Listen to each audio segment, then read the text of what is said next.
whatever beings there may be, without exception, weak or strong, long or large, medium, short, subtle or gross.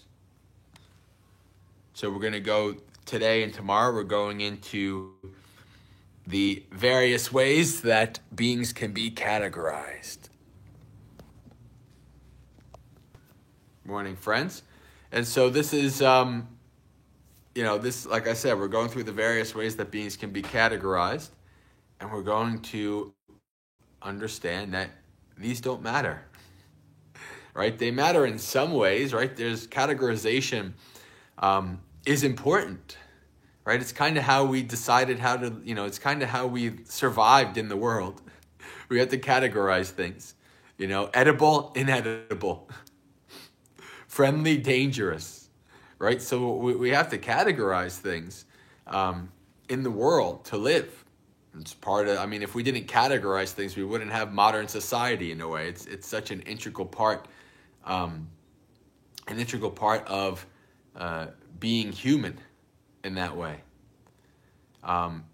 There's also the negative aspect of that as well, right? There's the categorization in relation to our in-group and out-group preferences, right?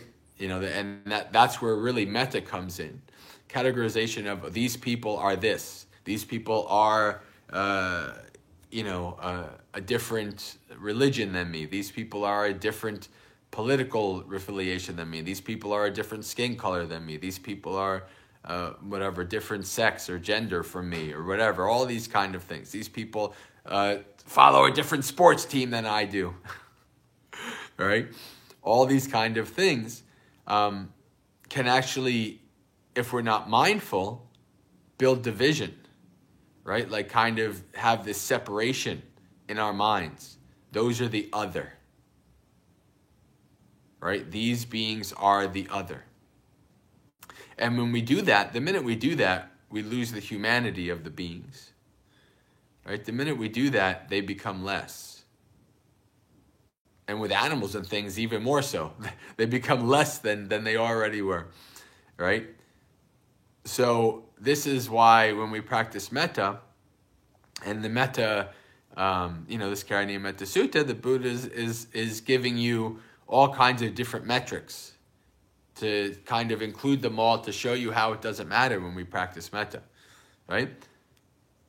Whatever beings there may be, without exception, it starts off like that. There's no exception. This is why metta is, you see in the stock metta phrase, limitless, exalted. Metta, appamana, limitless, no borders, no limits. Right? You do not limit your metta. You do not say, I give metta to some beings and not to others. Right? Metta is for all beings everywhere. And Mahagata, it's exalted, expansive. Right? Again, limitless and expansive, including all beings everywhere. Right? There's whatever beings there may be without exception. Okay, so this is important for us to understand. Weak or strong, right? We say, oh, these people are weak, and right, we look down at them, or we might think, oh, these people are strong, they're too whatever, toxic masculinity, or they're too this or they're too that. Right? There's either way we can have negative views towards somebody we think is weak or strong, right? Long or large. Again, these are like body, they could be really long, they could be really large, it doesn't matter. Medium, short, or medium, or short. Anywhere in between. Subtle and gross. This is another thing, right? Subtle, gross. This is gross, this body, right? In more ways than one, but we're talking about in terms of like kind of like solidity, in terms of, so these things are gross. But something like devas, they have subtle. They're subtle form, right? So there's gross and subtle. And so we should reflect on these things, reflect on this understanding of metta, that we have to train ourselves, train our mind to not have any distinctions. Because you will. I remember, especially in the early days, practicing metta, and I would be like, may all beings, and then my mind would slip in, except for this person. Right? Except for this, except for that. I literally watch my mind do that. Right? So if that happens to you, don't be surprised. That's the mind working how, you're going against everything in the Buddhist practice is going against the stream. And metta is going against the stream. Right?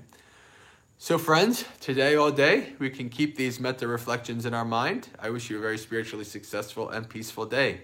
Sukhi Hotu, may you be happy. Practice well and be well.